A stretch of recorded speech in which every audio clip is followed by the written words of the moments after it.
Selamat malam Bapak Ibu serta saudara-saudari sekalian. Shalom.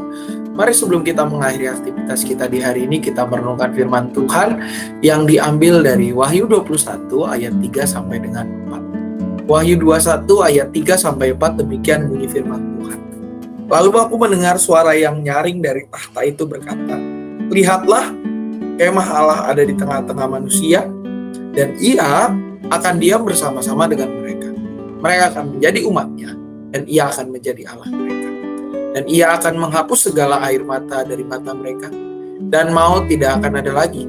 Tidak akan ada lagi perkabungan atau ratap tangis atau duka cita, sebab segala sesuatu yang lama itu telah berlalu." Umat yang dikasihi oleh Tuhan Yesus Kristus, secara khusus mungkin kita kalau mendengar Wahyu 21 ini merupakan sebuah teks yang biasa kita dengar di ibadah-ibadah penghiburan dalam rangka kedukaan dan ibadah-ibadah yang bersifat penguatan karena seseorang yang telah ditinggal kekasihnya atau apa. Namun Bapak Ibu, kalau kita melihat khususnya di dalam bagian ayat 3 dan 4 yang kita baca tadi, sebenarnya bagian ini merupakan sebuah sapaan pada Yohanes, di mana Tuhan mengingatkan bahwa ketika Allah berada di tengah-tengah manusia, Allah bertahta yang ditunjukkan lewat kemahnya, maka hal-hal seperti perkabungan, duka cita, ratap tangis, segala sesuatu yang membuat kita sulit untuk memuliakan dan merasakan kasih Tuhan, itu akan hilang. Kemah Allah menjadi simbol bagaimana tahta Allah berada di tengah-tengah manusia. Ketika ia berada di tengah-tengah kita, maka itu menunjukkan bahwa dia diam. Dia hadir di tengah-tengah pergumulan kita. Ketika Allah hadir bersama dengan kita, maka tidak ada lagi segala rasa duka. Air mata akan dihapus, maut yang membuat kita khawatir tidak akan ada lagi, perkabungan yang membuat hati kita sedih tidak akan ada lagi, ratap tangis atau duka cita, segala sesuatu yang dianggap sebagai sesuatu yang lama, itu semua berlalu. Sebab Tuhan menggantikannya dengan kasih. Tuhan menggantikannya dengan semangat baru yang menolong kita untuk bersuka cita di dalamnya, untuk bergembira bersama dengan Dia, untuk benar-benar mengarahkan diri kita kepada kemuliaannya, merasakan kasih yang menolong kita untuk boleh menjadi orang-orang yang bersuka cita di dalam Tuhan. Marilah kita merenungkan Bapak Ibu, sudahkah kita merasakan kehadiran kemah Allah itu di dalam kehidupan kita?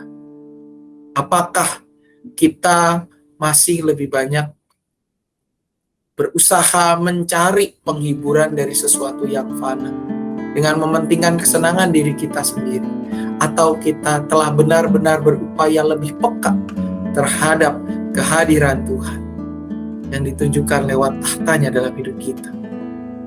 Beranikah kita menjadi orang-orang yang mau merasakan sukacita di dalam Allah dan hidup di dalam sukacita, walaupun kesusahan tidak dapat dilepaskan dari kehidupan kita? Beranikah kita menjadi umat yang benar-benar menyatakan firman Tuhan dan memiliki sukacita yang abadi di dalam Dia, yang memungkinkan hidup kita untuk menjadi berkat bagi banyak orang? Mari kita berdoa. Tuhan, biarlah melalui perenungan malam hari ini, kami boleh merasakan hadirat-Mu, semakin menyadari penyertaan-Mu dalam hidup kami, yang menolong kami melewati hari-hari yang penuh dengan kedukaan.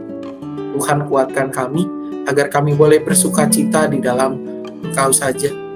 Memampukan kami, agar kami boleh beroleh semangat untuk menghidupi setiap sukacita itu, menyatakannya di dalam kasih kepada dunia sekitar kami. Dalam nama anak Tuhan Yesus Kristus kami berdoa. Amin. Umat yang dikasihi oleh Tuhan Yesus Kristus, pada esok hari, pada hari Rabu jam 7 kita akan kembali PRT seperti biasa secara online lewat link yang akan di-share kemudian. Marilah kita berpartisipasi dalam PRT online ini dengan pembahasan yang semakin mendekatkan diri kita pada Tuhan.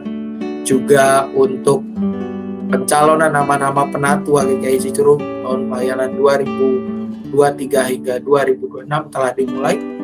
Bapak Ibu dapat mengisi formulir yang dapat diambil di meja penerimaan di ibadah minggu, atau dapat meminta ke masing-masing penatua pendamping wilayah dan juga dapat mengambilnya di gereja, di tata usaha gereja. Dan paling lambat formulir dikembalikan pada Minggu tanggal 28 Agustus 2022 pukul 10 atau setelah ibadah kedua. Mari kita bersama-sama calonkan nama-nama penatua untuk revitalisasi pelayanan gereja yang lebih baik lagi. Juga marilah kita mendoakan proses kelas katekisasi yang saat ini terus berjalan, kelas PAK, dan juga kebutuhan gereja untuk cicilan ke PH BPK Penabur. Dan untuk anak-anak sekolah minggu kelas Daud, kelas 1-2 SD, sudah kembali secara tatap muka tiap hari Minggu pada pukul 9. Mari anak-anak dipersilakan untuk berpartisipasi dalam sekolah minggu tatap muka ini bersama dengan kakak-kakak kelas 3, 4, 5, 6, dan 1-2 SMP, 3, 4, 5, 6 SD dan juga 1-2 SMP serta kakak-kakak remaja pada pukul 9. Ibadah umum tetap 2 kali, jam 7 dan jam 9. Mohon diperhatikan agar anak-anak tidak dibawa ke dalam ruang ibadah. Kiranya ini semua menjadi perhatian dan berkat bagi kita semua. Selamat malam, selamat beristirahat. Tuhan Yesus memberkati.